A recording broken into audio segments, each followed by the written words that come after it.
Baik, Assalamualaikum warahmatullahi wabarakatuh. Teman-teman semua, hari ini saya akan melanjutkan kuliah kita di Patofis. Jadi ini adalah kuliah setelah ujian tengah semester kemarin ya, dan kita sudah banyak belajar dari beberapa materi-materi yang berkaitan dengan kelainan yang ada di tubuh manusia ya. Dan kita sudah belajar bahwa Patofis adalah salah satu problem yang dia muncul ketika seorang dia mengalami penyakit. Jadi perubahan fungsi yang dia mengarah ke kondisi yang tidak normal ya, dari yang normal kayak gitu. Tapi ketika kondisi itu dia berubah atau merubah posisi atau merubah anatomi, berarti dia menjadi patoanatomi seperti itu ya. Dan hari ini saya akan kembali sharing terkait materi yang tentang patofis pada sistem saraf atau penyakit-penyakit yang dia sering dikeluhkan pada sistem saraf manusia seperti itu. Baik, tujuan belajarnya adalah nanti setelah kita belajar materi ini, harapannya kita bisa memahami tentang konsep dasar patofis pada sistem saraf dan juga dapat memahami tata laksana dasar pada penyakit-penyakit yang ada di sistem saraf gitu ya. Karena sistem saraf ini saya kira satu sistem yang dia banyak ya dikeluhkan oleh masyarakat, dan ini harapannya ketika kita sudah menguasai sistem atau konsep dasarnya, ini kita bisa memberikan edukasi, memberikan informasi yang tepat sesuai dengan apa yang dikeluhkan oleh sebagian masyarakat kita kayak gitu. Nah, sekarang tren penyakit pada sistem saraf adalah dia kadang berubah. Pasien-pasien yang dia tadinya ada di usia yang tua itu dia sudah dia berpindah ke usia yang muda seperti itu. Maksudnya beberapa penyakit-penyakit itu banyak diderita oleh remaja atau dewasa. Jadi sudah tidak diderita oleh para lansia. Contohnya adalah penyakit stroke. Itu sekarang sudah banyak dari para usia-usia remaja dewasa yang dia terkena penyakit stroke. Jadi sudah bukan penyakit pada usia lansia lagi seperti itu. Baik, eh, ini ada 8 hal yang akan saya sampaikan. Jadi ada review anatomi dan fisiologi dari sistem saraf, kemudian contoh penyakit dari gangguan sistem saraf, tanda gejala, komplikasi, hal yang berbahaya dan aman bagi sistem saraf, dan juga pencegahan dan juga intervensi. Oke, jadi kalau kita belajar sistem saraf ini identik dengan dua hal yang cukup banyak dipahami. Jadi ada sistem saraf pusat yang sering disingkat sebagai CNS atau Central Nervous System, yang ini ada di otak ya. Jadi otak kita merupakan satu saraf yang dia menjadi pusat dari semua aktivitas kayak gitu. Jadi kita bisa bicara, kita bisa ngetik kayak gitu, kita bisa bergerak, kita bisa bernapas ya. Pusatnya ada di otak kita seperti itu. Jadi ketika otak itu sehat, otak itu dia tidak bermasalah, maka sistem tubuh di bawahnya yang di bawah kendali itu dia akan baik-baik saja semuanya. Tapi ketika otak itu dia bermasalah, entah itu dia terbentur, entah itu dia seorang yang kecelakaan atau dia terkena stroke, itu pasti akan bermasalah di semua sistem yang ada di bawah kendali otak. Itu yang yang sudah banyak kita lihat seperti itu. Jadi ini central nervous system. Jadi semua kendali aktivitas kita itu dia dikendalikan atau dia dihandle oleh otak atau central nervous system. Nah, yang kedua adalah peripheral nervous system. Jadi ini cabang dari yang ada di otak. Jadi otak itu dia harus punya cabang. Otak tidak bisa kerja sendiri kayak gitu. Dia harus punya cabang. Nah, cabang itu dia disebut sebagai saraf, sistem saraf tepi kayak gitu. Nah, dia mengendalikan semua organ tubuh yang ada di badan kita ya. Jadi ketika otak itu dia memerintahkan sesuatu, maka sistem saraf tepi dia akan menggerakkan atau dia akan berfungsi sebagaimana fungsinya seperti itu. Jadi dari jantung, dari mata, dari respirasi, dari hidung itu dia semua akan bekerja dengan maksimal ketika dia dalam keadaan sehat kayak gitu. Nah, ini dua hal penting yang ada di sistem saraf. Jadi ada yang pusat, ada yang tepi. Nah, pusat itu dia ada di eh, apa? Di otak. Kalau yang tepi dia ada di saraf dan juga ada di ganglion kayak gitu. Nah, saraf ini jumlahnya ada banyak sekali ya, tidak mungkin saya sampaikan semuanya. Tapi secara umum saraf itu dia sebagai sejenis reseptor atau penerima dari stimulus atau rangsangan yang ada di tubuh atau dari eksternal kayak gitu. Jadi ketika seorang itu kedinginan, ketika seorang itu kepanasan ya, ketika seorang itu dia berbicara dan bernafas itu dia dikendalikan oleh sistem saraf yang ada di tepi, yang ada di paru-paru dan sebagainya kayak gitu. Nah, ini terkadang bisa jadi masalah ketika seorang dia mengalami injury atau cedera. Jadi seorang yang dia kecelakaan, seorang yang dia mengalami luka kronis yang ada di kaki pada pasien DM misalkan, itu akan bermasalah pada sistem saraf tepinya kayak gitu. Nah, seorang yang dia bermasalah saraf tepinya itu belum tentu bermasalah pada sistem saraf pusatnya. Nah, ini yang perlu dipahami. Tapi ketika seorang dia bermasalah pada sistem saraf pusatnya, itu kebanyakan kasus akan bermasalah pada sistem saraf tepi kayak gitu. Ya, jadi kebalikannya. Makanya banyak pasien-pasien yang dia terkena luka akut itu dia tidak ada masalah pada sistem saraf pusat kayak gitu. Pasien yang post op appendicitis, pasien yang post op mungkin fraktur itu ya di sistem saraf pusatnya dia nggak masalah, dia baik-baik aja. Cuman di saraf tepinya itu dia bermasalah karena dia ada luka, ada injury seperti itu. Sehingga kondisi injury, kondisi luka, kondisi yang sakit yang ada di integumen atau di bagian tulang misalkan itu akan mempengaruhi kerja dari sistem saraf tepi ya gitu ya. Nah, ini yang perlu dipahami. Jadi otak itu dia sebagai kendali utamanya, tapi otak dia butuh cabang, dia butuh bantuan untuk mengendalikan tubuh. Karena otak tidak mungkin kerja sendiri ketika dia menghandle aktivitas tubuh yang dia begitu banyak gitu ya. Dan bahkan ada seorang yang dia usianya sampai ratusan tahun, artinya otaknya dia bekerja ratusan tahun ya gitu. Jadi sejak dia dalam kandungan sampai dia ratusan tahun, otak dia bekerja selama ratusan tahun kayak gitu. Nah, ketika otak itu sehat, maka dia bisa menjaga tubuh dengan maksimal sampai seorang dia bisa berumur di atas ratusan tahun. Tapi ketika otak itu dia bermasalah, maka itu bisa berdampak pada harapan hidup yang semakin pendek, gitu ya. Maka di antara kunci untuk bisa berumur panjang adalah menjaga kesehatan otak. Nah, itu yang bisa kita ambil dari dua hal ini, seperti itu. Oke. Nah, kalau kita lihat lebih spesifik lagi, otak itu ada tiga hal yang menjadi poin penting, teman-teman. Jadi ada cerebrum, ada cerebellum, ada spinal cord. Ini tiga hal penting, tiga organ penting yang ada di otak yang dia berfungsi sebagai sistem saraf pusat. Ada cerebrum, otak besar, otak kecil, dan spinal cord kayak gitu. Nah, masing-masing bagian itu dia punya fungsi sendiri-sendiri. Sehingga ketika satu bermasalah, biasanya nanti akan ngefek ke bagian yang lainnya. Begitu. Nah, seorang yang kena stroke hemorrhagic misalkan kemudian ada perdarahan di cerebrumnya, maka nanti akan berpengaruh terhadap fungsi cerebellum dan juga spinal cord-nya. Nah, makanya cerebrum ini menjadi satu hal yang paling paling penting di sistem saraf otak kita seperti itu. Jadi tidak boleh dia kena benturan, tidak boleh dia kena trauma sehingga dia bisa membuat luka atau lecet di bagian cerebrumnya gitu. Nah, kemudian sistem saraf tepi ini dia ada 5 bagian teman-teman ya, ada 5 atau spinal cord ini dia ada 5 bagian. Jadi ada ini bagian tulang belakang, ada saraf, ada cord-nya, ya, ada pia mater, ada arachnoid dan ada dura mater. Nah, lapisan ini sebenarnya hampir sama yang ada di otak ya. Jadi ini kita masih belajar di sistem saraf yang pusat ya atau CNS gitu. Nah, dia ada beberapa bagian. Ada nerve-nya, ada pia maternya, ada arachnoid, ada dura mater. Ini tulang belakang kita seperti ini kurang lebih susunannya. Ya, kayak gitu. Nah, ini dua atau tiga bagian penting yang ada di saraf utama kita, ada cerebrum, ada cerebellum, dan ada spinal cord. Gitu. Oke, ini sudah. Ya. Nah, di central nervous system ini ada beberapa bagian, teman-teman. Jadi ada bagian-bagian tertentu yang dia berfungsi untuk aktivitas kita sehari-hari. Jadi misalkan ketika seorang itu dia berbicara, maka yang berfungsi adalah di organ yang parietal dan juga di frontal, nah, gitu. Jadi ini sudah ada bagiannya masing-masing. Jadi otak kita dia kerjanya ada yang sama, ada yang berbeda, ya. Jadi misalkan di bagian pendengaran dia yang berfungsi adalah di lobus temporalnya. Tapi ketika berbicara dia ada di lobus frontal dan juga lobus parietal.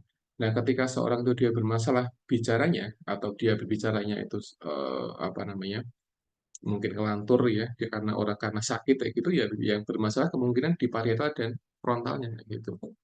Jadi banyak pasien-pasien yang dia kecelakaan atau trauma ya, kecelakaan di jalan, kecelakaan kendaraan bermotor, kemudian di bagian frontal kepalanya dia terkena cedera ya, itu kadang berpengaruh terhadap bicaranya. Jadi bicaranya kadang menjadi tidak jelas ketika dia sakit. Tapi ketika dia sudah sembuh, nanti bicaranya ada bisa mulai kembali normal kayak gitu. Yang kedua adalah misalkan seorang dia gangguan pendengaran, itu di antara faktor yang paling banyak dikeluhkan adalah dia sering terkena trauma di bagian telinga kayak gitu ya, terbentur atau mungkin karena hal yang sehingga dia bisa mengganggu fungsi pendengaran dan sebagainya ya. Nah, membaca ada di bagian lobus parietal dan sebagainya. Jadi ini bagian-bagian yang menjadi fungsi dari otak kita dan ternyata di setiap bagian dia punya fungsi yang beda-beda ya. Nah, penglihatan dia ada di bagian occipital, dia di bagian otak bagian belakang. Itu dia di antara fungsinya adalah untuk ke penglihatan kita. Jadi seorang itu dia bisa melihat dengan jelas, melihat dengan baik itu ya karena fungsi occipitalnya dia berfungsi dengan baik. Kan. Tapi ketika seorang yang dia ada masalah di penglihatan, biasanya di lobus occipitalnya dia juga ada problem gitu ya. Nah, makanya ketika seorang itu dia terkena stroke yang hemorrhagic misalkan atau iskemik, itu tergantung di mana letak perdarahannya. Nah, ketika perdarahannya itu dia ada di bagian parietal, biasanya nanti gangguan yang muncul adalah lebih sering ke gangguan bicara dan sebagainya kayak gitu. Tapi ketika perdarahannya ada di bagian temporal itu nanti problem yang akan banyak dikeluarkan ada problem yang berkaitan dengan fungsi sensori pendengaran kayak gitu. Makanya tidak sedikit ya pasien-pasien stroke yang dia bermasalah di fungsi pendengaran ketika dia sudah terkena stroke. Karena letak perdarahannya dia bisa jadi di area lobus temporalnya kayak gitu. Ya, tapi ketika seorang itu dia ada di eh, apa perdarahannya ada di lobus frontal yang dia berfungsi sebagai pusat kesadaran, ya dia nanti biasanya akan lebih banyak eh, apa nah, GCS-nya mungkin tidak selalu komposmentis ketika dia dalam kondisi perdarahannya ada di bagian frontal gitu ya. Jadi ini bagian-bagian otak yang ini menjadi basic kita dalam memahami penyakit-penyakit yang ada di sistem saraf. Nah, ketika kita paham bagian ini, maka kita akan mudah untuk mengenali sumber masalah dari penyakit-penyakit yang ada di bagian saraf gitu. Oke. Nah, parietal dia beda lagi teman-teman. Jadi kita sudah menyampaikan tentang sistem saraf pusat, yang kedua adalah sistem parietal, ini beda. Nah, periferal ini dia ada di tepi, yaitu jadi dia mengendalikan semua organ yang di luar otak. Jadi dia misalkan mengendalikan fungsi paru-paru, dia mengendalikan fungsi dari hepar, kemudian fungsi dari intestinal dan sebagainya. Sehingga di sini ada saraf yang namanya saraf otonomik dan saraf yang somatik. Gitu. Nah, saraf yang otonom itu saraf yang dia bekerja secara otomatis tanpa kita perintah. Contohnya ada respirasi, fungsi jantung, kemudian pencernaan itu kan dia otomatis ya gitu. Jadi pas kita makan kita tidak memerintahkan usus untuk bergerak karena usus sudah punya saraf yang namanya otonomik untuk bergerak dan mencerna makanan yang kita makan setiap pagi ya gitu ya. Jadi nggak perlu kita perintah. Ya, gitu. Sehingga kalau kita perintah ya kita akan repot sendiri, kita nggak akan bisa tidur kalau kita harus merintah setiap tubuh kita untuk eh, apa, untuk beraktivitas atau bergerak. Tapi tubuh kita sudah punya sistem sendiri, dia sudah punya yang namanya autonomic system, sehingga itu yang yang itu bekerja secara otomatis tanpa kita perintah kayak gitu ya. Mata yang dia bisa melihat, kemudian paru-paru yang dia bernafas, kemudian jantung yang dia berdetak, tidak perlu kita perintah, dia sudah otomatis bisa kerja sendiri ya gitu. Ya. Tapi ada saraf yang dia harus kita perintah, yang sifatnya dia somatik itu harus kita perintah. Misalkan tangan, ya kita punya keinginan untuk mengambil gelas misalkan, yaitu yang berfungsi adalah sistem somatiknya. Baik, jadi tangan tidak bisa otomatis mengambil gelas tanpa kita ada satu instruksi dari otak kita kayak gitu. Nah, itu contoh yang membedakan antara otonomik dengan somatik. Jadi ada bagian tubuh kita yang otomatis untuk bisa mengambil sendiri, ada yang dia butuh diperintah. Nah, yang tidak perlu diperintah contohnya adalah pencernaan, hepar, kemudian jantung, paru-paru. Itu kan tidak perlu kita perintah. Ya. Tapi yang perlu kita perintah ada sistem yang dia sifatnya motorik, misalkan bergerak. Jadi saya menggerakkan tangan karena saya ingin tangan saya bergerak kayak gitu. Jadi tangan saya nggak bisa bergerak otomatis karena itu saya yang memerintahkan kayak gitu. Nah, teman-teman megang HP itu adalah satu di antara bentuk kalau kita memerintahkan tangan untuk memegang HP. Itu sistem saraf somatik yang bekerja kayak gitu. Dan seterusnya. Ini dalam keadaan normal. Tapi ketika seorang itu dia bermasalah sistem saraf somatiknya, berarti dia nggak akan bisa menggerakkan tangan dan kakinya. Contohnya pada pasien yang dia kena stroke, ya, dia memerintahkan tangan untuk mengambil gelas misalnya, tapi dia tidak bisa. Itu yang sering dilakukan oleh pasien stroke kayak gitu. Jadi secara dia sadar ya, dia sadar kalau dia ingin mengambil gelas di sebelah tempat tidurnya misalkan, tapi tangannya tidak mau bergerak karena somatiknya dia bermasalah. Ya, ini kondisi yang kondisi yang sakit. Jadi contoh pasien stroke itu dia secara ini secara fungsi kesadaran kadang dia baik, tapi somatiknya kadang masalah. Sehingga ketika dia ingin mengambil gelas, tapi tangannya dia tidak mau gerak kayak gitu dan sebagainya. Ini contoh yang mudah kita amati di praktek perawatan sehari-hari dan sebagainya ya. Jadi yang berikutnya adalah ada sistem parasimpatik, ada yang sistem saraf simpatik. Ini yang yang juga ada di sistem saraf otonomik kayak gitu. Jadi otonomik dia ada dua bagian, parasimpatik dan simpatik. Kalau yang somatik dia tidak ada. Nah, parasimpatik itu sistem yang dia bersifat rest and digest. Jadi misalkan pada pencernaan itu dia ada sistem parasimpatik kayak gitu. Tapi ketika pada simpatik dia biasanya bersifat pada perlawanan. Misalkan sistem imun tubuh kita itu dia sifatnya adalah simpatik sehingga dia bisa menyerang benda-benda asing yang masuk ke tubuh untuk menjaga seorang dia tetap sehat kayak gitu. Jadi seorang itu ketika sehat itu tanda kalau sistem saraf simpatiknya dia bekerja. Ya, sistem otonomiknya dia bekerja, sistem saraf simpatiknya dia bekerja. Tapi ketika seorang itu dia terinfeksi, maka ada problemnya bisa jadi pada sistem simpatiknya dia sudah bermasalah. Nah, pasien-pasien yang dia mengalami gangguan imunitas itu biasanya sistem simpatiknya dia bermasalah. Kenapa? Karena imunnya dia tidak bisa bekerja dengan baik. Ya, pasien HIV itu dia bermasalah simpatiknya. Kenapa? Karena dia tidak bisa melawan virusnya. Virusnya terlalu banyak sehingga ketika virusnya banyak, tubuh kita atau tubuh pasien dia tidak mampu untuk melawannya gitu. Dan dia HIV dia melemahkan dari sistem imun. Nah, ketika imunnya dia bermasalah, maka sistem saraf simpatiknya itu bisa jadi ikut bermasalah dan akhirnya pasien dia terinfeksi dalam waktu yang lama. Seperti itu ya. Jadi umumnya ketika seorang itu dia sakit infeksi ringan ya, flu pilek kayak gitu, dia di antara problemnya adalah ketidakmampuan saraf simpatik dalam melawan virus atau bakteri di antara masalahnya. Meskipun ada problem lain, misalkan dari ketularan itu kan itu aspek yang lain, tapi di antara tinjauan patofisnya ketika seorang dia kena infeksi, berarti mungkin saraf simpatiknya dia sudah kurang berfungsi dengan baik kayak gitu. Ya. Nah, cara yang meningkatkan dia biar berfungsi baik gimana ya dia dengan menerapkan hidup sehat tadi kayak gitu. Minum obat, kemudian istirahat itu kan dia bisa meningkatkan imunitas sehingga saraf simpatiknya dia bisa berfungsi dengan baik. Tapi ketika seorang dia kena influenza, kemudian dia jalan-jalan, dia aktivitas berat, ya dia akan lebih lama sembuhnya seperti itu. Nah, ini flu ringan kayak gitu, tapi ketika kasus-kasus, misalkan kasus COVID-19 yang mungkin kemarin sempat menjadi perbincangan masyarakat, itu dia memang kondisi yang memang pasien ketika sudah kena itu dan dia sudah bergejala, itu dia wajib di rumah dan istirahat, kayak gitu. Karena kalau memaksakan diri aktivitas, biasanya nanti dia akan, kondisi infeksinya akan semakin bertambah parah, ya. Sehingga harus istirahat di rumah, kalau perlu dia dipakai oksigen dan sebagainya.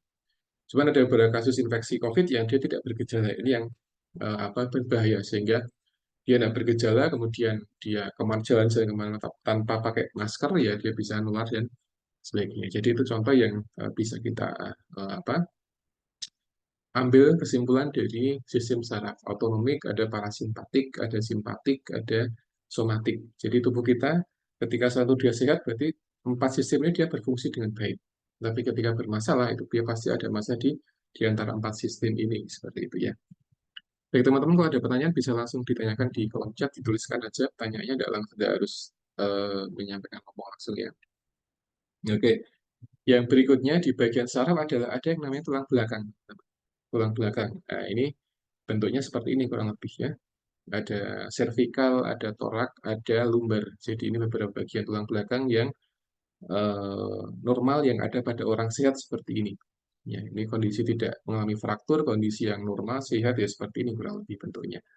Jadi dia melengkung, agak melengkung kayak gitu. Ya, kalau dilihat dari belakang ya dia lurus, tapi ketika dilihat dari samping dia akan melengkung kayak gitu. Dan jarang ada posisi tulang belakang yang dilihat dari right lateral view ini dia lurus, tidak ada, hampir tidak ada. Tapi ketika dilihat dari anterior atau belakang itu dia bisa menjadi lurus seperti ini. Nah, ada satu kondisi yang dia kondisi tulang belakangnya dia tidak lurus kayak gitu. Misalkan pada penyakit skoliosis kalau tidak salah itu dia bentuknya seperti huruf S teman-teman. Jadi huruf S nekuk kayak gitu. Nah, ketika tulang belakangnya dia nekuk, maka tubuh pasien tidak bisa berdiri tegap. Dia pasti akan nekuk. Nekuknya ke arah kanan atau kiri biasanya. Mungkin teman-teman pernah melihat bagian pasien yang dia Kalau dia dari belakang, itu dia badannya nangkuk kayak huruf S kayak gitu. Nah, itu di antara problemnya adalah pada tulang belakangnya dia tidak lurus kayak gitu. Jadi seorang yang sehat itu tulang belakangnya dia lurus sehingga seorang itu bisa berdiri tegap ketika dilihat dari anterior atau belakang. Nah, gitu. Ya, jadi ini contoh. Terus, Ya. Jadi banyak kondisi penyakit yang dia bisa merubah posisi, bisa merubah anatomi seorang, di antaranya ada penyakit yang dia berkaitan dengan tulang belakang. Gitu. Nah, tulang belakang ini dia banyak saraf di sini, teman-teman. Jadi banyak saraf yang dia menjadi saraf tepi yang dia memfungsikan tubuh si pasien tadi kayak gitu. Nah, sistem servikal dia ada di leher, kemudian toraknya dia ada di area apa namanya dada dan juga abdomen. Ya, kemudian antara L sampai L5, L1 L5 ini dia ada di lumbar atau tulang ekor kayak gitu. Ini sakrum dan sebagainya ya. Jadi ini bagian-bagian yang ada di tulang belakang kita dan kondisi sehat ya. Dan kondisi, kondisi sakit nanti beda lagi. Nah, makanya ada satu kondisi penyakit yang namanya saraf kejepit itu adalah saraf yang putih-putih ini yang antara apa lumbar 1 sampai 5 ini ada yang kejepit. Nah, kejepitnya kenapa? Karena dia pasien jatuh terduduk. Jadi ketika seorang jatuh terduduk yang kena adalah bagian sakrumnya dulu, biasanya nanti tulangnya akan menggencet bagian yang ini, yang putih-putih ini teman-teman, ya, yang di antara tulang ini. Nah, dia saraf. Makanya dia disebut sebagai saraf kejepit karena dia ada yang kejepit. Nah, ketika kejepit itu biasanya akan sakitnya luar biasa. Kadang pasien ada yang sampai tidak bisa berjalan karena kejepit. Tapi ada yang masih bisa jalan, ya tergantung seberapa parah jepitannya, ya, gitu. Ketika jepitannya semakin dekat, ya semakin dekat, ya dia akan susah jalan pasiennya. Nah, makanya pada beberapa pemain-pemain bola itu ketika jatuh ya jangan sampai jatuhnya terduduk. Itu dihindari. Kenapa? Karena bisa risiko kena saraf kejepit. Kalau jatuh ya mending jatuhnya ke miring kanan atau miring kiri. Jangan sampai jatuhnya terduduk karena sangat berisiko ya. Biasanya kalau pemain-pemain bola itu yang dia sudah sering main bola, itu dia sudah tahu gimana dia mau jatuh. Ketika dia jatuh ya dia harusnya mending miring kiri atau miring kanan. Jangan sampai jatuhnya terduduk karena akan berisiko. Mungkin ketika jatuh terduduk dia baik-baik saja, tapi jangka panjangnya itu akan bisa dirasakan. Itu yang pernah saya dengar seperti itu. Mungkin jatuhnya ada tahun 2024, tapi nanti keluhannya bisa muncul 2026 atau 2027 seperti itu. Jadi harus hati-hati. Ya. Jadi ketika seorang eh, terduduk jatuhnya itu dia tidak langsung berefek, tapi dia ada waktunya untuk menimbulkan efek kayak gitu. Dan biasanya ketika sudah seperti itu dia akan apa? Akan mudah kambuh biasanya. Jadi ketika seorang itu dia sudah punya riwayat jatuh duduk, kemudian riwayat saraf kejepit, biasanya dia akan menjadi mudah kambuh di kemudian hari. Jadi ketika dia bertambah usianya, lansia biasanya dia akan sering kumat. Dia tiba-tiba nggak bisa jalan dan sebagainya. Bukan karena stroke, tapi karena memang saraf lumbarnya dia terjepit. Ya, sehingga teman-teman harus hati-hati ketika aktivitas di mana saja, olahraga, hati-hati olahraga voli, olahraga main bola itu jadi diupayakan jangan sampai jatuhnya dia terduduk. Itu cukup apa? Cukup lumayan efeknya di kemudian hari. Ya, dia ketika jatuh tuh tidak langsung tidak langsung nggak bisa jalan, tapi mungkin efeknya di kemudian hari itu yang sering dikeluhkan sehingga harus hati-hati ya. Mungkin teman-teman cowok yang sering olahraga itu ketika jatuh ya diupayakan mending miring kanan atau miring kiri ya diupayakan jangan jatuh ya. Tapi ketika emang kondisinya emang apa main bola kemudian di sliding itu kan kadang jatuh ya diupayakan jatuhnya jangan jangan terduduk. Jadi diupayakan jatuhnya mending miring aja. Ya, itu lebih lebih aman daripada jatuh terduduk kayak gitu. Nah, ini akan lebih berbahaya ketika seorang itu dia obesitas. Itu lebih berbahaya lagi. Ya, lebih riskan karena ketika terduduk sementara dia beratnya itu over itu dia bisa merusak beberapa bagian saraf yang ada di tulang belakang dan sebagainya gitu. Ya. Oke. Nah, ini yang saya sampaikan tadi. Jadi di gambaran ini vertebra yang side view ini ada bagian-bagian misalkan face joint, kemudian ligamen, ada spinal nerve. Nah, disebut saraf kejepit ketika intervertebralnya dia terjepit di antara dua tulang ini. Ini yang tadi saya maksud dengan saraf kejepit atau hernia nucleus pulposus penyakitnya atau HNP singkatannya seperti itu ya. Jadi harus hati-hati. Nah, ini kalau dilihat dari samping ini lekuk seperti ini, jadi nggak ada tulang belakang yang lurus, kalau normal.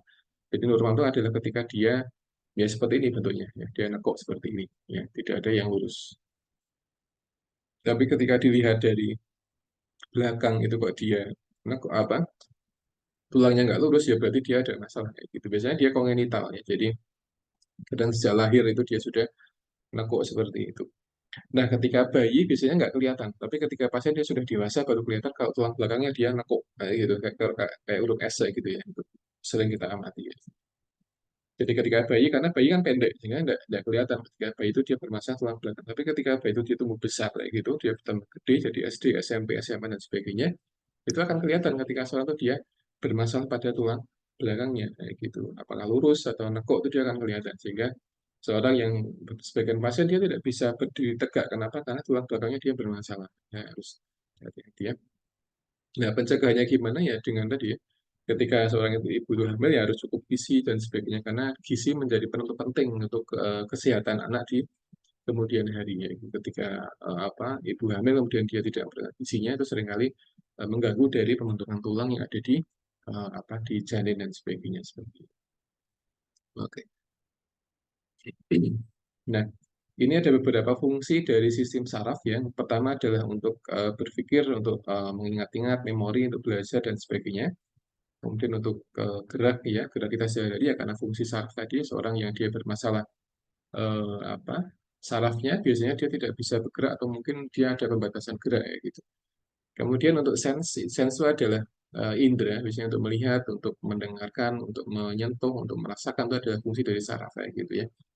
Nah, sebagian pasien yang dia terkena luka bakar, kemudian dia sudah sembuh, itu seringkali di bagian tegumnya dia kadang tidak berkeringat kayak gitu. Jadi tidak bekas luka bakarnya kan tidak karena sistem integumennya dia rusak kayak gitu. Sistem sarafnya integumennya dirusak sehingga ketika dia berkeringat ya dia tidak keringat sendiri karena dia bekas dari luka luka bakar kayak gitu. Sehingga ketika pasien luka bakar yang dia grade-nya sudah grade 3 ke 4 itu seringkali dia dia bermasalah pada sistem integumennya gitu ya. Kemudian yang keempat adalah wound healing untuk penyembuhan luka. Ini juga bagian penting dari sistem saraf. Kemudian ada tidur ya. Dan seorang itu yang ada gangguan tidur biasanya dia bermasalah pada sistem sarafnya. Jadi seorang yang susah tidur atau mungkin susah bangun itu dia bermasalah sistem sarafnya ya. Bahkan ada sebagian orang dia tidurnya dia berjam-jam nggak bangun-bangun. Kadang berhari-hari dia tidur ya. Dia tidak meninggal tapi dia tidur posisinya berhari-hari. Itu ada yang seperti itu ya. Karena sistem sarafnya dia bermasalah. Jadi ada settingan si di saraf yang dia memang merubah berubah settingan bangun dan settingan tidur tadi. Jadi settingannya dia kacau sehingga sarafnya dia tidak bisa membaca kapan dia bangun, kapan dia tidur. Sehingga banyak pasien-pasien yang dia ada gangguan tidak bisa tidur. Jadi dia mulai sehari dia betah kayak gitu ya. Maka, yang berikutnya adalah pasien dia tidak bisa bangun, tapi dia tidur semua, gitu. Tidur terus kayak gitu. Ada yang seperti itu. Jadi macam-macam. Makanya tadi di awal saya sampaikan, ketika sistem otaknya dia bermasalah, pasti akan memunculkan banyak problem dengan aktivitas sehari-hari. Di antaranya adalah tidur. Gitu. Jadi ketika teman-teman bisa tidur sehari itu 5 jam atau 4 jam semalam, itu sudah alhamdulillah. Kenapa? Karena sistem saraf tidurnya dia berfungsi dengan baik. Kayak gitu. Ada sebagian orang yang dia tidurnya bermasalah. Jadi tidur jam 9, jam 11 bangun, nggak bisa tidur sampai pagi itu ada seperti itu. Ya. Jadi ada yang tidur, kemudian bangun, kemudian tidur lagi, bangun sampai pagi pun juga ada. Jadi ketika kita itu tidurnya itu bermasalah, tidak stabil, itu mungkin ada sesuatu di otak kita yang perlu dibenahi seperti itu. Ya. Entah itu karena kita sedang ada kepikiran sesuatu, stresor gitu ya, karena aspek psikologis ya. Yang kedua aspek fisik yang mungkin menjadi penghambat seorang itu tidur kayak gitu. Nah, seorang-seorang yang dia post operasi yang operasi di abdomen misalkan atau operasi hemoroid itu dia seringkali ada gangguan tidur. Kenapa? Karena sakit kayak gitu. Nah, operasi hemoroid, operasi wasir itu dia operasi di antara operasi yang sakit, yang lumayan bikin sakit ketika setelah operasi sehingga pasien-pasien yang dia setelah operasi itu biasanya dia akan sedikit bermasalah di aspek tidurnya, nggak nyenyak tidurnya karena sakit. Apalagi ketika dia bersin, ketika dia batuk itu dia akan sakitnya luar biasa. Operasi wasir tadi atau hemoroid ya dan sebagainya. Sehingga kalau kita tidurnya itu baik-baik saja, nggak ada masalah, kita normal, ya berarti fungsi otak kita insya Allah akan normal atau seperti seharusnya seperti itu ya. Yang berikutnya adalah apa untuk denyut nadi dan juga pernafasan. Ini fungsi saraf dari teman-teman. Jadi kita punya jantung, kita punya paru-paru dan itu berfungsi untuk respirasi dan juga untuk denyut nadi gitu ya.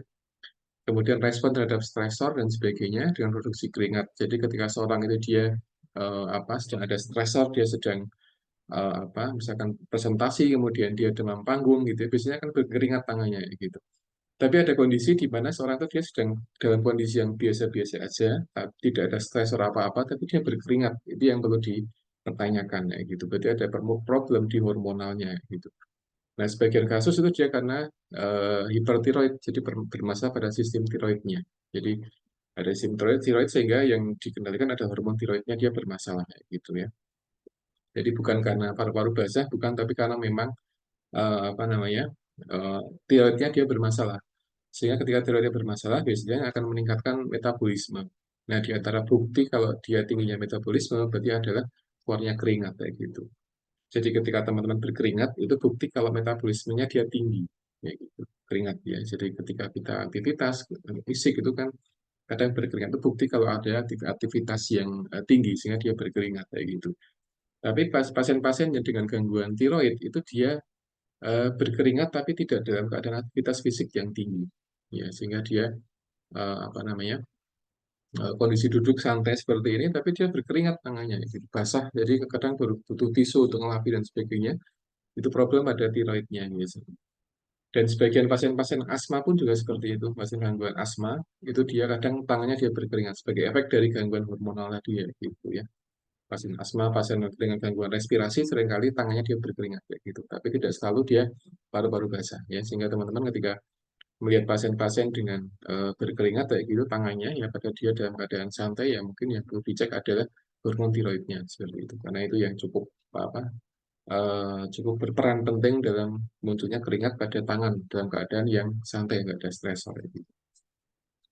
Yang berikutnya adalah digesti pencernaan ya makanya seorang pasien-pasien yang dia bermasalah di otak misalkan pasien stroke terus dia seringkali ada masalah di digestinya sehingga pasien stroke itu dia idealnya diberikan nutrisi yang dia lembut, jadi mudah dicerna oleh usus. Jadi jangan diberikan makanan-makanan yang apa namanya, yang berat. Kenapa? Karena dia akan berat bekerja kayak gitu.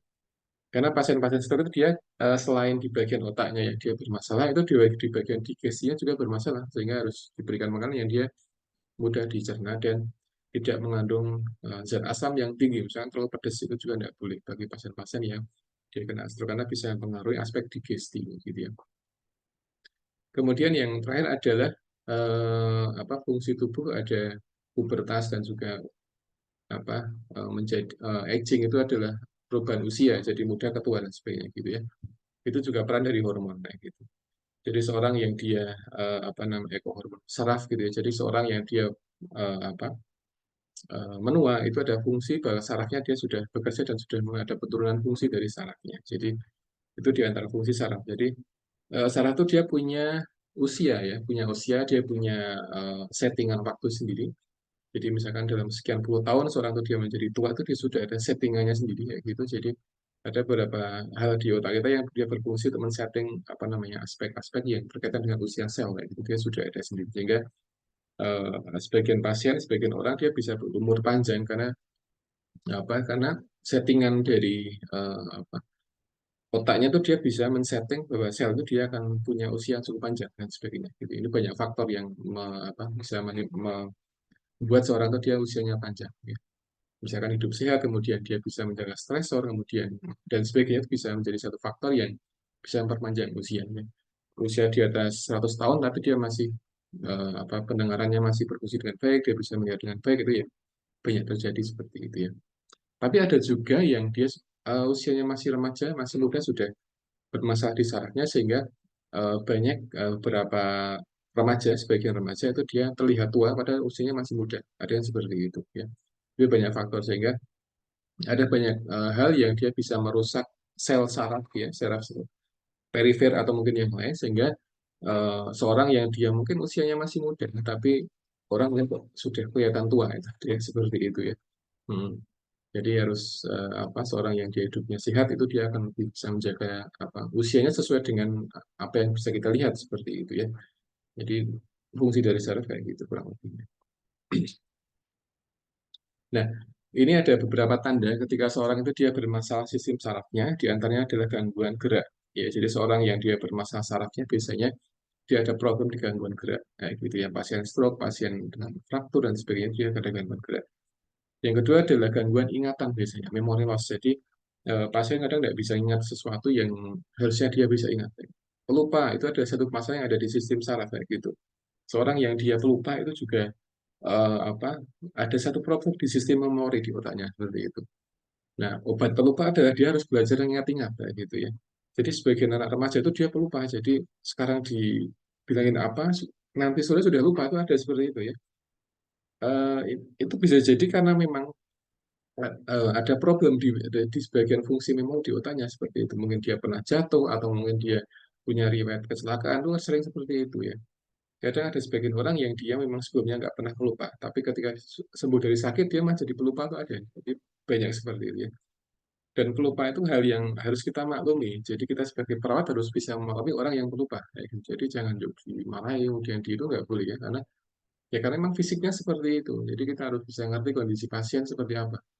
Jadi kalau dia pelupa ya harus sering-sering diingatkan. Kayak gitu. Jadi kadang ada yang pagi dibilang pasien itu kadang ada yang pagi dibilangin, siang sudah lupa, malam sudah lupa. Jadi kita ya berusaha untuk mengingatkan pasien minum obat atau apa gitu ya. Karena dia mudah lupa gitu ya. Nah, orang usia kadang masih muda itu kadang ada yang lupa. Yang ketiga adalah nyeri atau mungkin kesemutan atau mungkin apa namanya perasaan tidak nyaman pada di bagian kulit bagian tepi, misalnya di bagian jari itu kesemutan di bagian dari tanda kalau dia bermasalah sistem sarafnya. Tapi ada juga kesemutan yang dia sebenarnya sementara itu juga nggak masalah. Misalkan kita duduk lama kemudian berdiri kesemutan itu ya wajar ya. Tapi yang jadi masalah adalah kesemutannya dia berlangsung berhari-hari tidak hilang-hilang itu yang jadi masalah kayak gitu. Kalau kita duduk lama, kemudian bangun, kesemutan, kemudian hilang dalam hitungan detik, itu ya baik-baik aja. Tapi ketika kita pasien duduk lama, kemudian dia bangun, kesemutannya dia berhari-hari nggak hilang, ya itu berarti ada problem di bagian sistem saraf periferi. Yang keempat adalah perilaku. Ya. Jadi ada banyak perubahan perilaku yang mungkin yang sering muncul ketika seorang dia bermasalah di sistem sarafnya. Misalkan dia menjadi depresi, kemudian dia menjadi temperamental, itu contoh ketika seorang dia bermasalah pada sistem sarafnya kayak gitu ya. Kemudian yang berikutnya adalah kesulitan dalam berpikir dan juga berargumen. Ini di antara problem yang sering ditemukan pada pasien gangguan saraf. Jadi biasanya kalau pasien-pasien yang dia gangguan sistem saraf pusat itu dia eh, susah untuk kita ajak untuk berpikir yang kritis gitu ya. Jadi misalkan teman-teman ada di bangsal kemudian merawat pasien-pasien dengan stroke itu ya jangan diajak ngobrol yang berat-berat. Dia kasihan ya. Nah, kenapa? Karena otak dia masih belum mampu untuk berpikir sesuatu yang luas sehingga teman-teman harus ngobrol dengan sesuatu yang ringan ya dengan sehari-hari yang dia bisa dipahami. Jadi jangan diajak berpikir yang buat dia itu menjadi stres itu menjadi hal yang baiknya dihindari ketika kita merawat pasien-pasien dengan gangguan sistem saraf. Misalkan pasien stroke atau pasien yang baru sembuh dari stroke itu ya harus diajak berbicara yang sesuatu yang ringan dan tidak membuat dia itu berpikir dengan terlalu berat. Itu yang apa panduan yang harus kita pahami seperti itu ya. Yang kedua adalah pasien-pasien yang dia dengan gangguan kejiwaan, yang dia baru pulang dari rumah sakit jiwa, itu coba diajak bicara dengan sesuatu yang ringan. Jadi jangan mengajak bicara pada sesuatu yang berat yang membuat dia tuh ingat-ingat masa lalu itu jadi masalah kayak gitu ya. Jadi jangan. Karena sebagian pasien yang dia bermasalah di sistem saraf pusatnya itu biasanya dia butuh waktu yang cukup lama untuk bisa aktivitas normal sehingga kita sebagai perawat ya harus bisa memahami itu dan kita bisa menempatkan diri pada posisi yang tepat pada pasien tadi kayak gitu ya. Jadi kalau pasien dia baru sembuh ya kita ajak bicara yang ringan, kita ajak ngobrol-ngobrol ya sehari-hari yang dia tidak perlu mikir yang berat kayak gitu ya. Gitu ya. Yang terakhir adalah kejang biasanya. Jadi di antara tanda kalau pasien itu ada problem di sistem saraf adalah dia kejang biasanya. Jadi kejang itu dia ada beberapa tipenya, ada yang bias sampai gerak tangannya sampai apa namanya sampai luar biasa, ada yang sampai dia apa namanya keluar busa yang ada di mulut itu beberapa tanda kalau pasien dia sedang problem di area saraf. Jadi ini hal yang sering kita temukan di klinik gitu. Ya.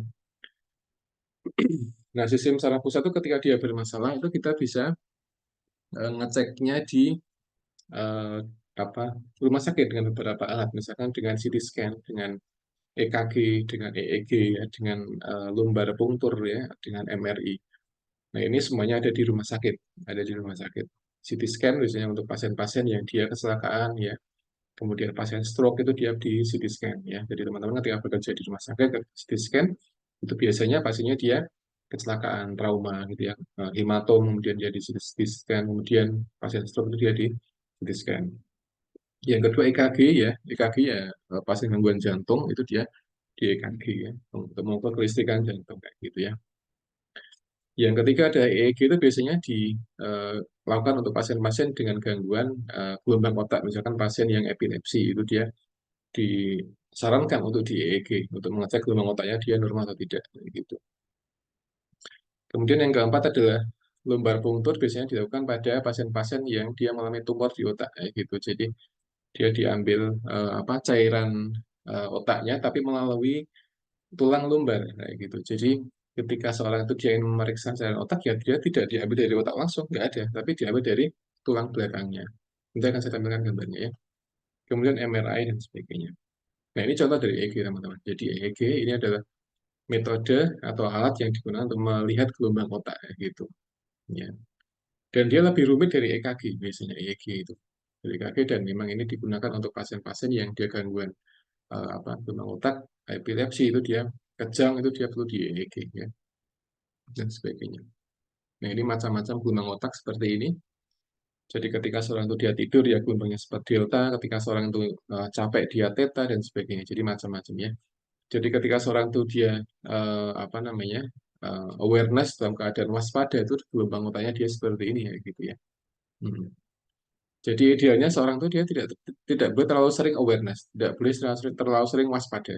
Jadi dalam sehari itu ya kita santai ya, jadi kita nggak ada nggak selalu waspada, nggak boleh terlalu curiga sama orang itu kan bentuk waspada sehingga nanti gelombang otaknya seperti ini teman-teman ya.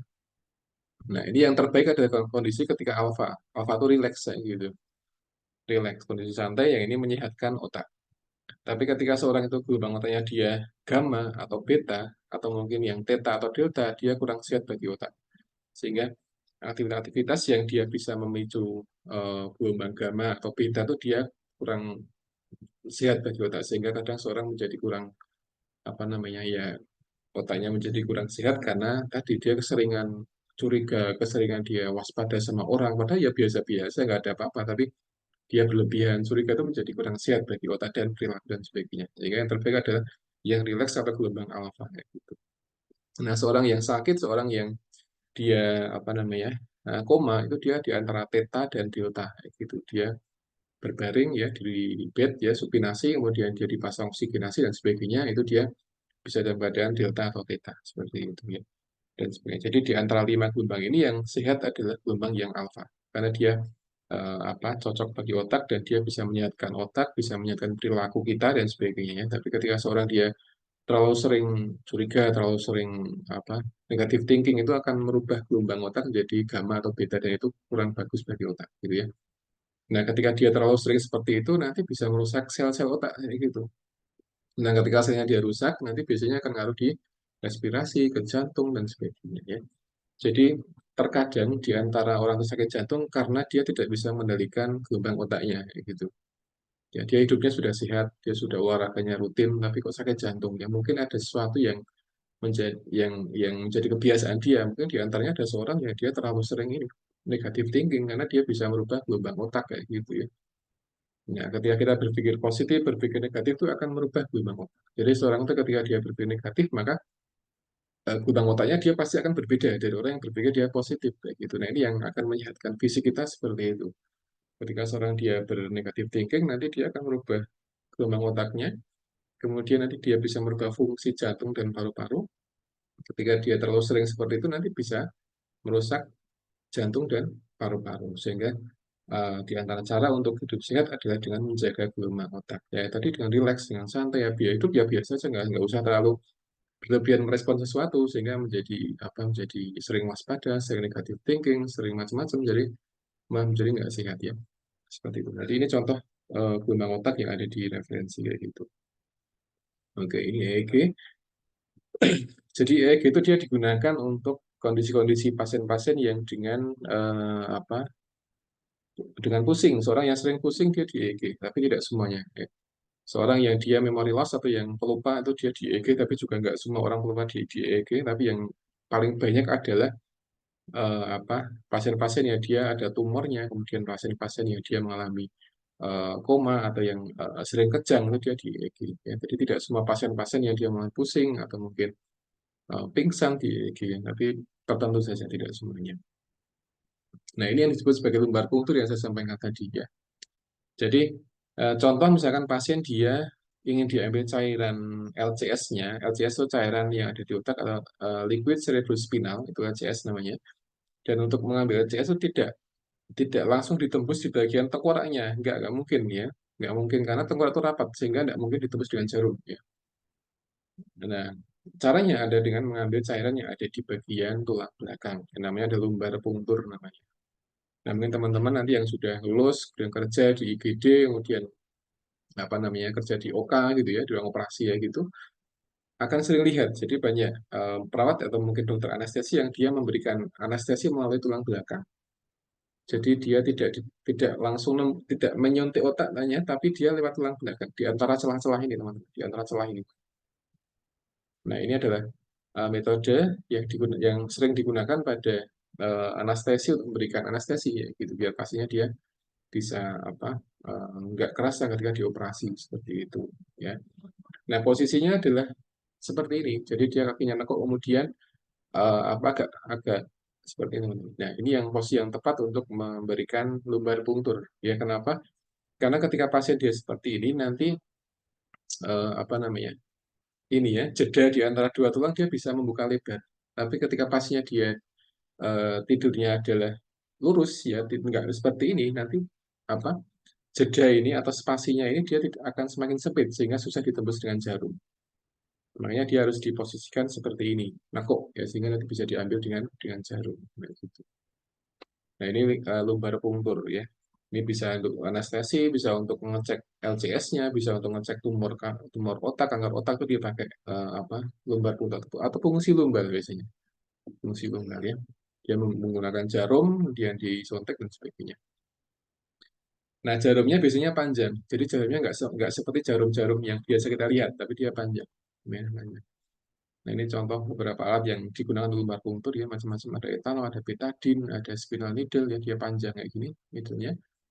Ada macam-macam ya. Jadi ini semuanya steril kayak gitu. Jadi ketika teman-teman sudah bekerja di OK, ini menjadi suatu hal yang kewajiban adalah harus bisa menerapkan prinsip steril kayak gitu. Karena ketika sudah steril ya tidak boleh ada benda-benda yang bisa mengganggu kesterilan karena akan berbahaya bagi si pasien. Ini benar-benar steril kayak gitu. Jadi harus diberikan untuk apa namanya? Untuk biopsi atau lumbar punctur kayak gitu. Ini alatnya seperti ini contohnya. Ya. Oke.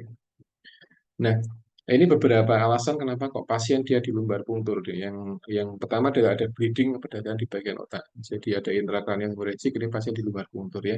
Pasien demensia, nggak selalu demensia juga. Kemudian ada apa namanya inflamasi di bagian otak, ini kadang pasien diperiksa ya gitu. Kemudian leukemia dan sebagainya. Jadi ini beberapa kondisi yang apa namanya sering diberikan pada pasien-pasien dengan lumbar punctur ya. Atau mungkin dengan anestesi regional. Jadi bisa apa untuk anestesi memberikan obat anestesi dia melalui dengan lumbar punctur kayak gitu ya. Kemudian untuk injeksi cancer medikasi. Jadi ketika seorang pasien itu dia ada tumor di otak, di antara medikasinya adalah melalui lumbar punctur tadi kayak gitu ya. Kemudian intrakranial pressure. Jadi misalkan ada pasien-pasien yang dia ada peningkatan intrakranial karena trauma, itu biasanya diberikan lumbar punctur. Tapi selain itu biasanya pasien dia ditidurkan tanpa menggunakan bantal biasanya. Jadi ketika pasien kecelakaan, KLL itu di rumah sakit di bangsal bedah biasanya itu jarang ada yang diberikan bantal, tapi langsung apa bed supinasi karena ketika diberikan bantal dia bisa meningkatkan intrakranial dan kadang pasien menjadi semakin pusing kayak gitu ya. Nah ini dihindari ya. Tapi yang paling sering di rumah sakit adalah anestesi biasanya untuk apa? Untuk lumbar punctur tadi ya. Oke, jadi ini contohnya teman-teman. Dan di manakah letak memasukkan jarumnya di antara lumbar 3 dan 4 biasanya. Jadi seperti ini. Nah, di sini ya. 3 dan 4 biasanya. Ini ada lapisan, ada integumen, ada suputan, ada otot tulang belakang dan sebagainya, ada ligamen ini jadi menembus beberapa jaringan ya. Jadi kalau kita hitung di sini ada 7 jaringan lapisan yang ditembus ketika untuk lumbar punctur. Jadi kulitnya, kemudian ada suputannya, ada ototnya, dan sampai ligamen itu dia ditembus semuanya. Nah, makanya jarumnya dia panjang, tidak seperti jarum insulin itu kalau pendek nggak boleh diberikan digunakan untuk lumbar punctur, tapi jarumnya lebih panjang dari ini ya, jarum-jarum biasa seperti itu. Seperti ini. Oke. Nah, ini ada beberapa kondisi yang bisa merusak sistem saraf, diantaranya adalah Alzheimer, kemudian kanker, cerebral palsy, epilepsi, kemudian Huntington disease, ini saya skip saja, infeksi dan sebagainya. Ini beberapa kondisi yang dia bisa merusak sistem saraf pusat kita ya. Atau mungkin traumatic brain injury, seorang kecelakaan dia bisa merusak sistem saraf gitu ya. Ada sebagian pasien yang dia tadinya dia fungsinya baik-baik aja, tapi ketika setelah kecelakaan kadang jadi pelupa, kadang jadi kurang bisa eh, apa eh, lancar berbicaranya itu kadang seperti itu ketika dia terkena kecelakaan ya. Nah, ini adalah satu penyakit yang sering dikeluhkan adalah penyakit stroke, teman-teman. Nah, stroke itu ada 3 jenis yang sudah saya sampaikan di beberapa pertemuan yang lalu. Jadi ada iskemik, ini penyumbatan. Jadi pelak kolesterolnya dia menyumbat di pembuluh darah di otak ya. Yang kedua adalah hemorrhagic, ini karena pecahnya pembuluh darah. Jadi dindingnya dia pecah sehingga darahnya dia keluar. Dan ketika keluar maka dia akan membasahi di area otak ini tadi, sehingga otaknya dia akan ada ngeblok seperti ini. Nah, ini contoh stroke yang hemorrhagic sehingga ketika pecah itu ya jadi akan menjadi blok putih seperti ini. Ini 2 jam, ini 6,5 jam. Jadi ketika waktu 2 jam tidak dimanfaatkan dengan baik, biasanya akan semakin luas seperti ini. Nah, ketika semakin luas, maka kerusakannya akan semakin bertambah dan fungsi tubuh pasien atau sistem saraf tepinya dia pasti akan juga ikut rusak. Ya. Ini yang sering kita lihat di stroke kayak gitu. Yang ketiga adalah transient ischemic attack. Jadi ini kondisi bisa dikatakan stroke ringan atau mini stroke kayak gitu. Nah, pasien dengan stroke ini biasanya dia akan sembuh sendiri. Ya, dalam waktu setengah jam sembuh, tapi nanti kalau nggak dia merubah gaya hidup, bisa akan kambuh lagi.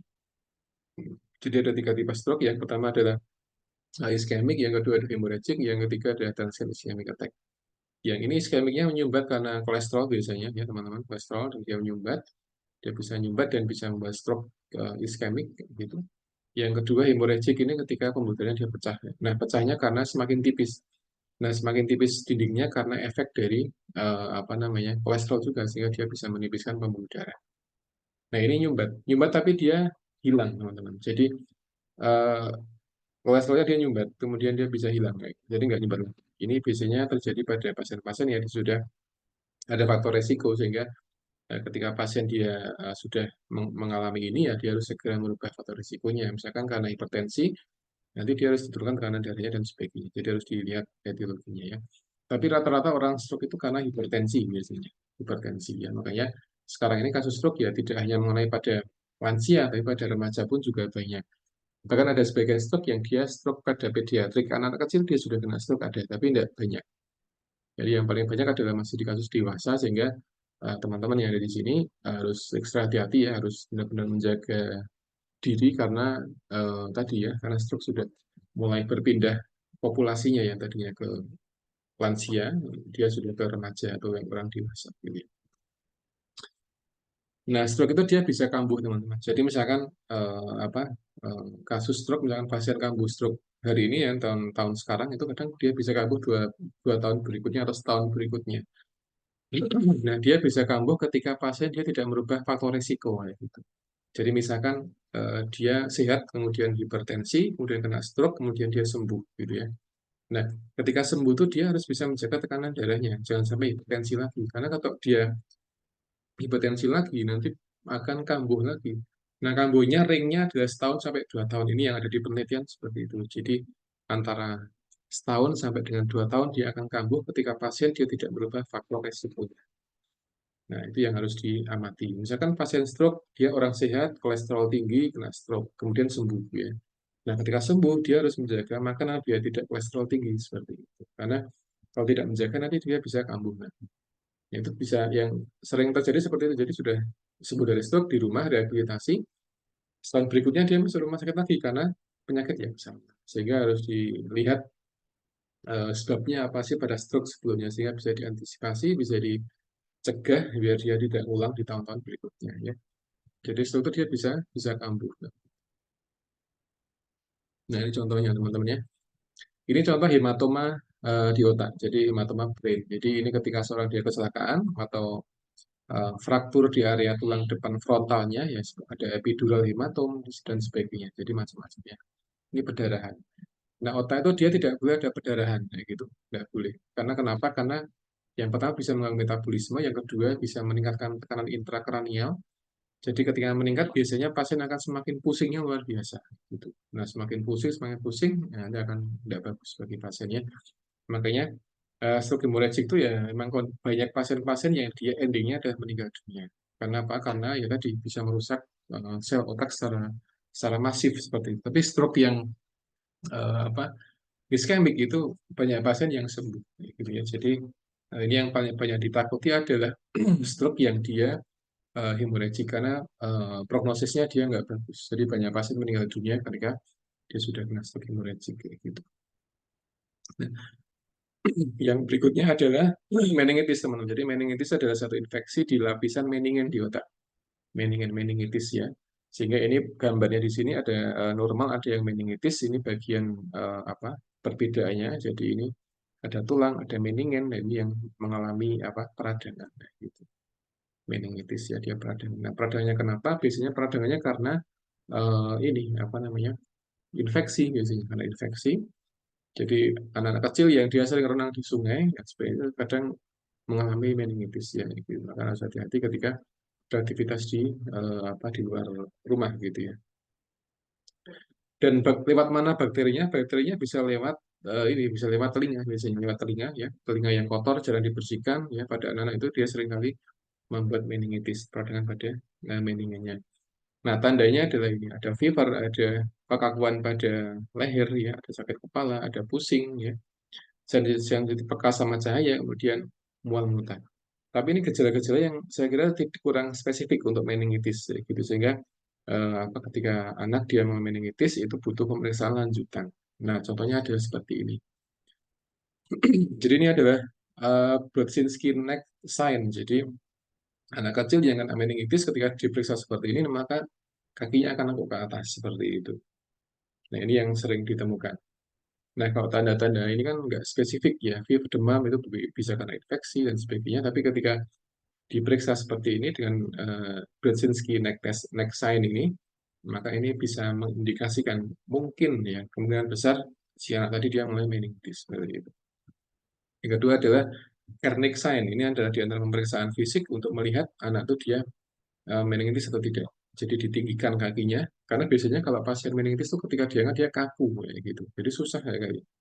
Orang yang sehat dia mudah diangkat, tapi ketika orang meningitis dia kaku sehingga tidak bisa untuk di apa namanya diangkat kakinya kayak gitu. Atau mungkin dia terasa lebih berat dibandingkan anak-anak yang normal di usianya seperti itu ya. Jadi ada Brudzinski neck sign dan juga ada Kernick sign untuk melihat memastikan kalau pasien itu dia kena meningitis atau tidak kayak gitu ya. Oke.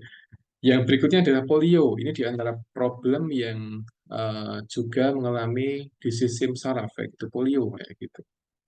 Ini karena virus teman-teman, karena virus polio gitu. Nah, virus polio itu eh, apa menular dari makanan biasanya, dari feses yang ada virusnya, kemudian apa namanya dia kena di anu, lalat, kemudian ada di makanan, kemudian apa dimakan itu dimakan oleh orang yang ada virusnya, maka dia bisa kena polio tadi. Nah, ini polio seperti ini contohnya ya. Nah, seorang yang kena polio itu dia akan susah kenapa? Karena dia akan lebih banyak butuh alat bantu gerak atau apa uh, krak atau mungkin stick dan sebagainya gitu. Jadi karena kakinya seperti ini bentuknya ya. Dia bisa merubah anatomi dan dia bisa merubah fisiologi sehingga pas anak dengan polio itu dia ya ada pato anatominya, ada pato fisiologinya seperti itu. Nah, seperti ini bentuknya polio. Ya. Di Indonesia pernah beberapa waktu lalu menjadi masalah di daerah Aceh, tapi sekarang sudah tidak lagi ya, karena ada vaksin dan sebagainya. Dan ini menjadi satu hal yang wajib vaksin polio gitu. Nah, ketika divaksin kemudian pasien itu dia kena virus polio, maka dampaknya tidak separah yang ada di gambar ini. Ya, gitu ya. Nah, makanya vaksin polio menjadi hal yang sangat diperlukan ketika seorang itu dia kecil atau masih bayi seperti ini gitu ya. Nah, ada yang seperti ini teman-teman. Jadi di sebagian dari Afrika, daerah-daerah yang Afrika sana ini ya seperti ini kayak gitu. Jadi kakinya dia memang tidak bisa lurus ya gitu karena virus di antara efek samping virusnya adalah dia merubah anatomi dari kakinya dan fisiologisnya.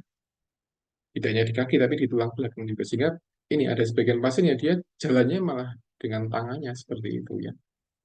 Nah, makanya ini penting sekali. Dan dia diberikan ini teman-teman. Kalau kita lihat di gambar ini ada yang menggunakan kakinya diluruskan menggunakan ini ya, kayak gini. Jadi di kakinya dipasang alat yang dia bisa meluruskan kakinya. Itu dia biar mudah ketika dia jalan kayak gitu. Ini di antara penyakit saraf ya adalah polio gitu.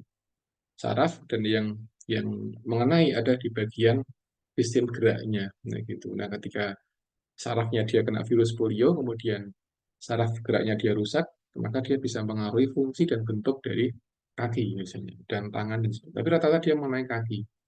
Jadi kakinya jadi nekuk seperti ini ya, terus pakai alat bantu kayak gitu dan ini ketika pasien gini dia akan tumbuh besar dalam keadaan kakinya seperti itu. Makanya harus diperhatikan betul ketika pasien-pasien dia dengan polio. Di Magelang jarang ya, jarang ada. Ada tapi mungkin tidak sebanyak dulu ya. Enggak, sekarang sudah jarang jarang ada ya. Gitu. Nah, yang berikutnya adalah Bell's palsy gitu. Bell's palsy ini gangguan saraf yang juga terkadang dikeluhkan. Tidak banyak tapi terkadang dikeluhkan kayak gitu ya. Nah, biasanya di antara tanda ketika seorang itu dia mulai Bell's palsy adalah eh, di bagian wrinkle-nya atau di bagian matanya, di kelopak mata dia tidak susah untuk berkedip atau mungkin dia akan merem sebelah kayak gitu. Ya, kemudian yang berikutnya bisa tidak simetris antara bibir dengan bibir kanan dan kiri dia tidak simetris kayak gitu. Ya, dan sebagainya. Dia mirip orang stroke tapi dia bukan bukan stroke ya, tapi dia kena Bell's palsy. Dan di beberapa berita itu dia dituliskan berpasi karena efek menggunakan kipas angin sebelah. Itu nggak tepat, nggak pas sama sekali ya. Jadi itu informasi yang hoax bisa dikatakan ya. Karena kipas angin yang sebelah itu dia tidak secara fisiologis tidak bisa merusak sistem saraf kayak gitu. Tapi pasti ini dia diderita karena pasien itu dia punya riwayat misalkan diabetes, kemudian dia infeksi virus itu dia bisa merusak sistem saraf yang ada di wajah. Jadi bukan karena penggunaan kipas yang sebelah itu tidak ada evidence base-nya seperti itu ya. Jadi ini kondisi yang mengenai sistem saraf tapi yang terkena ada sistem saraf yang tepi, bukan yang sentral, sehingga ini masih bisa disembuhkan. Ya. Ini faktor resikonya ada kehamilan, ada diabetes, ada genetik juga gitu ya. Ada respirator ISPA, kemudian ada stres. Ini di antara faktor resiko yang bisa membuat orang menjadi Bell's palsy gitu. Ya. Jadi bukan karena kena pakai kipas sebelah itu nggak ada ini ya, nggak ada artikelnya, nggak ada jurnalnya seperti itu. Jadi teman-teman ketika membaca berita, baca artikel ketika Bell's palsy karena pakai kipas sebelah itu juga nggak benar seperti itu. Oke. Kemudian hal lain yang juga jadi perhatian kita adalah sakit kepala. Itu juga bagian dari gangguan saraf ya. Misalkan teman-teman banyakkan tugas, kemudian pusing, ini ya gangguan saraf biasanya. Kayak gitu. Tapi orang pusing itu dia ada beberapa jenis. Nah, di sini ada 5 jenis tipe pusing. Ada sinus, ya, ada yang TMG, ada yang cluster, ada yang migrain, dan ada yang tension headache gitu. Nah, tinggal kita pusingnya di daerah mana ya gitu. Kalau sinus berarti di area depan, kayak gitu. Kalau eh, apa TMG ya di area tepi sebelah mata, kemudian cluster ada di area mata, migrain di area sebelah, kemudian kalau tension berarti di area belakang atau depan. Jadi ini beberapa karakter pusingnya gitu. Nah, orang pusing biasanya obatnya yang simpel tidur, itu yang paling mudah. Jadi kebanyakan tipe pusing yang ringan itu ketika dia dibuat tidur istirahat itu biasanya akan hilang pusingnya. Nah, pusing biasanya muncul ketika seorang dia mungkin aktivitasnya terlalu tinggi, ya, mikirnya terlalu berat sehingga pusing ada. Atau seorang yang dia bekerja secara shift, misalkan perawat yang jaga malam nggak tidur semalaman itu dia pasti paginya akan pusing. Kebanyakan seperti itu. Jadi perawat yang jaga malam kena shift malam gitu ya, misalkan 2 hari berturut-turut shift malam, itu biasanya semalam nggak tidur, itu paginya sering banyak yang melakukan pusing, sehingga obatnya ya tidur. Tidurnya jam berapa sampai jam berapa, gitu ya. Tapi tadi ya, tidur pengganti tidur malam itu tidur malam tidak bisa digantikan dengan tidur di waktu siang ya. Jadi beda kualitasnya. Jadi seorang yang tidur malam 4 jam dengan tidur yang pagi 4 jam pengganti pengganti tidur malam itu sebenarnya tidak sama kualitasnya seperti itu. Jadi tidur malam tidur yang paling paling apa paling pas, yang paling bagus itu tidur tidur malam kayak gitu ya. Tapi di sebagian kasus ya teman-teman perawat yang dia jaga malam itu ya memang sudah menjadi resikonya. Jadi dia semalam nggak tidur sama sekali, baru paginya sampai siang dia tidur dan sebagainya. Jadi apa siklusnya seperti itu ya. Apalagi di IGD beberapa rumah sakit besar kayak di Sarjito itu kan rame gitu. Jadi kadang semalam ya nggak tidur sama sekali ya gitu ya. Kemudian ada yang disebut sebagai dizziness. Dizziness itu adalah ngelier ya. Jadi pusingnya tapi dia ngelier kayak ada bintang-bintang gitu ya. Jadi kalau kita kadang seorang yang dia jongkok lama, lalu dia berdiri, kadang jadi ngelier itu ada contoh dari dizziness itu gangguan saraf kayak gitu. Dan ketika itu hilang sendiri ya itu nggak masalah. Tapi kalau ketika nggak hilang-hilang berhari-hari ya itu barangkali masalah gitu. Dan biasanya pasien-pasien dengan gangguan anemia itu dia seringkali mengalami dizziness-nya agak lama durasinya. Jadi kalau orang normal, dia jongkok kemudian berdiri, pusing, mungkin nggak ada semenit itu hilang. Tapi orang anemia dia kadang apa? Dia lebih lama hilangnya. Sehingga yang diobati adalah anemia dulu, nanti akan pelan-pelan akan dia normal di sinusnya, clear gitu ya. Ini tipe pusing tapi karakter pusingnya adalah muter teman-teman, muter kayak gitu. Biasanya sebagian orang yang clear dia endingnya adalah dia pingsan biasanya. Jadi orang yang pingsan biasanya dia clear dulu, pusing, muter, muter, dan ujungnya dia pingsan, sebagainya gitu ya. Ini contoh. Nah, oke, saya skip saja. Nah, yang berikutnya adalah Parkinson. Ini yang juga sering apa namanya dialami. Jadi Parkinson itu ada penyakit yang saraf yang itu di alat tandanya adalah tangannya getar sendiri ya gitu ya. Dan Parkinson dia ada stadiumnya. Ada stadium 1, 2, 3, dan 5. Yang tangannya getar itu sudah stadium 2 ke atas biasanya. Jadi ketika teman-teman lihat pasien dengan Parkinson ya biasanya ketika tangannya getar sendiri seperti ini, biasanya dia sudah step kedua ke atasnya sudah kronis sehingga dia butuh istirahat ya. Dan dia tidak boleh nyetir sendiri, tidak boleh naik motor sendiri karena apa berbahaya ya, gitu ya. Nah seorang yang kena Parkinson ya dia kemana-mana harus diantar sama caregivernya. Dia tidak boleh nyetir sendiri, tidak boleh naik motor sendiri karena berbahaya nanti malah bisa apa nabrak atau mungkin malah bisa membahayakan ya gitu. Oke. Nah di antara faktor penting yang membuat orang Parkinson adalah kesepian. Jadi ada satu penelitian yang menunjukkan bahwa loneliness itu kesepian dengan resiko Parkinson disease. Makanya banyak dari beberapa pasien-pasien Parkinson itu dia malah kesepian. Kesepian kan nggak ada aktivitas atau nggak ada komunikasi dan sebagainya.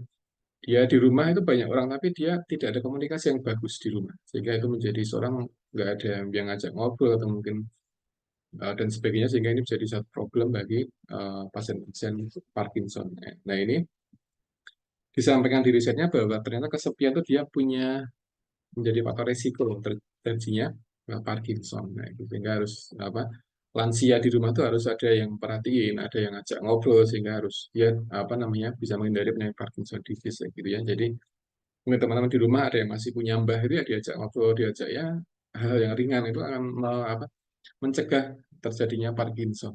Karena rata-rata atau banyak dari pasien Parkinson dia di antara keluhannya ada dia kesepian di rumah ya. Ya, kesepian bukan berarti nggak ada orang, nggak. Tapi ada orang, tapi dia merasa nggak dianggap atau mungkin nggak dia perhatikan. Itu yang menjadi problem pada sebagian orang yang mengalami Parkinson. Jika dia apa nggak ada yang dia kesepian, kemudian dia dipikir, nanti merusak gelombang otak, kemudian merusak sel-sel yang ada di muskuloskeletal, di perifer, dan dia menjadi apa tremor dan sebagainya. Itu yang sering ada di penyakit Parkinson disease. Ya. Setelah terakhir teman-teman, jadi ini beberapa hal yang apa namanya mencegah biar kita tetap sehat sistem sarafnya. Pertama adalah tetap hidup sehat ya dengan yang kedua adalah menghindari merokok atau smoking ya. Kemudian yang ketiga adalah menggunakan protektif ya, misalkan helm itu dia bisa ketika Wis rampung Oke, oh. teman-teman. Sepertinya problem saya izin meneruskan sedikit. Ya, oke. Nah, ini adalah kondisi yang harus kita jaga ya, teman-teman. Jadi ada yang pertama adalah menghindari apa namanya smoking, kemudian menggunakan helm, kemudian membatasi kafein dan juga alkohol ya. Kemudian kalau di Islam itu bukan membatasi, tapi mah nggak boleh minum alkohol sih, bukan membatasi. Ini kalau di luar negeri mereka membolehkan alkohol ya silahkan, tapi kita sebagai seorang Muslim ya tidak minum alkohol ya. Ya, kemudian tidur yang cukup, kemudian yang terakhir adalah healthy social connection. Jadi harus punya koneksi yang bagus atau komunikasi yang bagus dengan orang lain. Ini menjadi kunci. Ya tetap kita tetap sehat saraf sistem saraf kita dan tidak sakit, tidak mengalami hal-hal yang tadi saya sampaikan gitu teman ya. Baik, saya kira itu yang dapat saya sampaikan untuk sistem saraf, penyakit-penyakit yang ada di sistem saraf dan sebelum saya tutup mungkin ada pertanyaan dari teman-teman, silakan bisa disampaikan langsung, silakan tidak apa-apa. Ada pertanyaan silakan.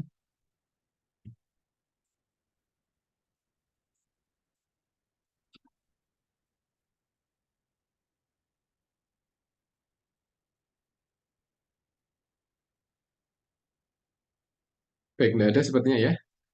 Oke, baik kalau nggak ada, saya kira cukup untuk kuliah hari ini dan semoga apa yang kita pelajari bisa kita ambil manfaatnya dan semoga kita selalu dijaga kesehatannya ya. Baik, dan saya akhiri. Assalamualaikum warahmatullahi wabarakatuh. Waalaikumsalam Assalamualaikum warahmatullahi warahmatullahi wabarakatuh. wabarakatuh. Terima kasih ya, Oke, Pak. ya, Terima oke, kasih, ya, Pak. ya.